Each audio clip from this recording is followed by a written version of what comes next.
Senhor General Fernando Rezende Silva, eu gostaria de, rapidamente, fazer algumas questões a Vossa Excelência. Quais as principais atribuições da autoridade da APO e como se ouviu o relacionamento que deve existir entre as três esferas de poder responsáveis pelas atividades, federal, estadual e municipal?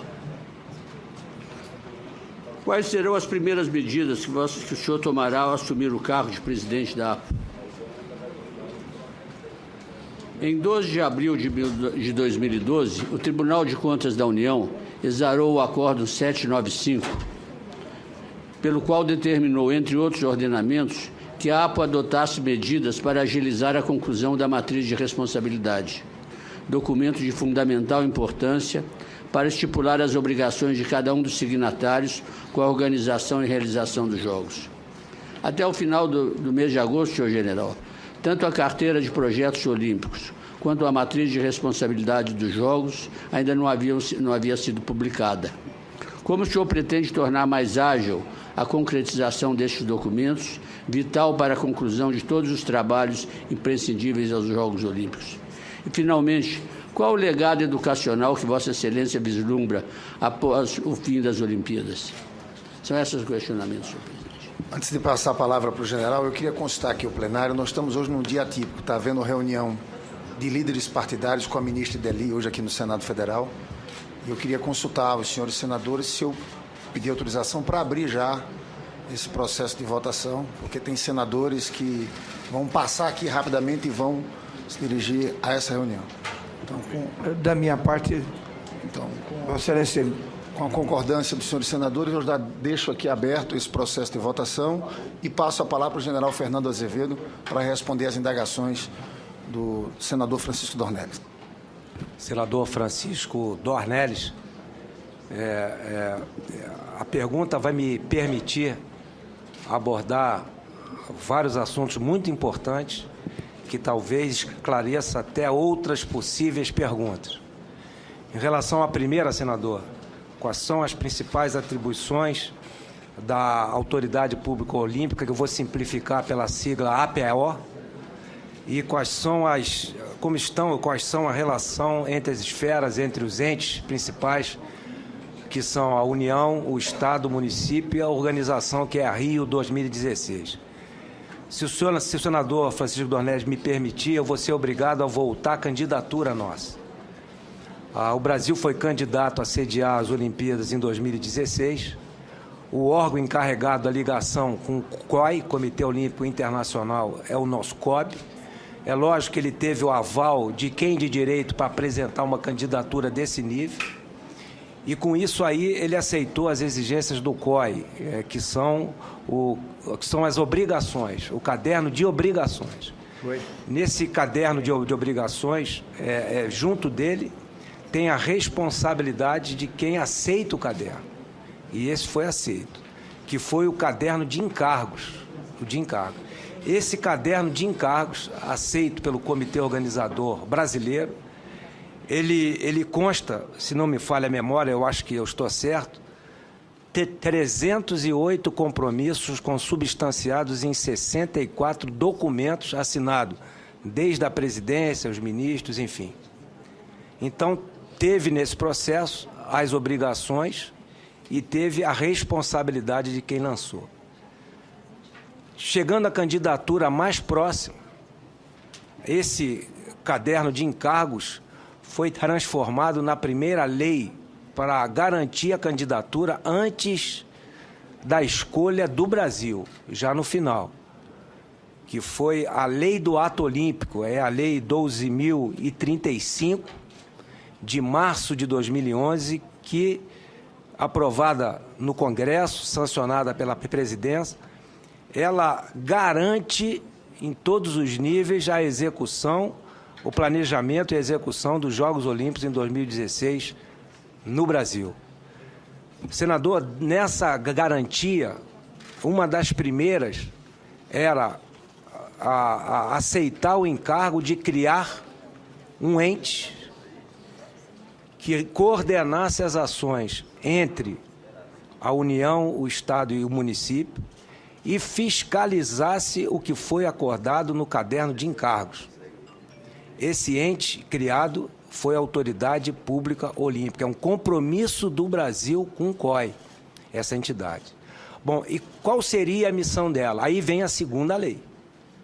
A segunda lei é a Lei 12.396, de outubro de 2011, em que estipula qual a finalidade da APO, que é exatamente, senador, é essa da coordenação em relação ao planejamento e execução das Olimpíadas, dos entes União, Estado e município do Rio. E atribui essa lei, além da finalidade, de cumprir o caderno de encargos, fazer cumprir e fiscalizar o caderno de encargos assinado com o COI. Além disso, tem 8 obrigações principais. Então, eu acho que, respondendo à pergunta de Vossa Excelência, eu acho que a missão da APO, as atribuições e as relações com as principais esferas, ela é sacramentada, ela é nítida em relação às leis existentes. Senador, em relação às primeiras medidas, o senhor mesmo, na próxima pergunta, o senhor já me insinuou a resposta. Tem primeiras ações. Eu, como militar, eu gosto de conquistar um objetivo de cada vez. O primeiro é a passagem no Senado. Eu estou focado no dia de hoje. Caso seja aprovado para aqui, eu vou para os outros objetivos. Mas em relação às primeiras medidas, já respondendo o acórdão do TCU, o novo acórdão do TCU já determina as ações que todos os entes envolvidos nos Jogos Olímpicos de 2016 cumpram. É o recente acórdão de 4 de outubro, que nele ele recomenda à Autoridade Pública Olímpica isso que Vossa Excelência disse ainda há pouco, que é o caderno de projetos olímpicos, que tem que ser feito, e a matriz de responsabilidade. São 2 documentos básicos, que deve estar bem encaminhados, os 2 documentos, mas faltam detalhes para se fechar 100% esses 2 documentos que, repito, eles são fundamentais para os Jogos. São coisas técnicas, coisas de definição, o que é uma obra ou serviço essencial, o que é uma política pública, o que é não essencial, os valores, que ainda faltam muita coisa, porque estão em processo alguns de licitação, ainda não tem o valor estimado. Então, senador Francisco Dornelles, eu fiz um apanhado desde a candidatura, porque Vossa Excelência me permitiu responder a uma gama de questionamentos que eu tenho certeza que Vossas Excelências e o restante dos senadores têm.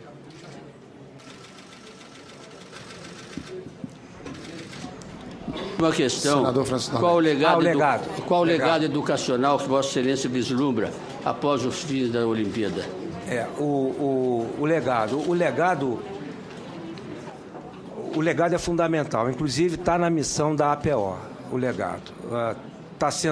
Tem grupos de trabalhos afetam o assunto no Ministério do Esporte, mas o legado é fundamental, o legado ele pode ser medido ou não. O legado que não é medido talvez seja o principal, que é o legado que uma Olimpíada desse porte vai mexer com corações e mentes aí do brasileiro. Agora, aquele que pode ser medido, senador, o principal legado que implica na educação, a Olimpíada 2016 é um grande evento esportivo. A palavra esportivo, ele qualifica o evento. E o principal legado, sem dúvida, é o esportivo. Vários centros de treinamento, vários centros esportivos,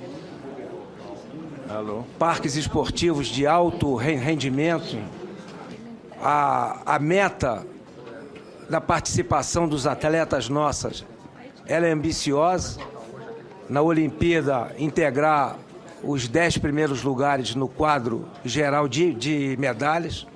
Na Paralimpíada, entre os 5. Com isso aí vai ter uma formação de recursos humanos especializada em na parte esportiva, não só o atleta, mas em comissão técnica, técnicos, apoio ao esporte.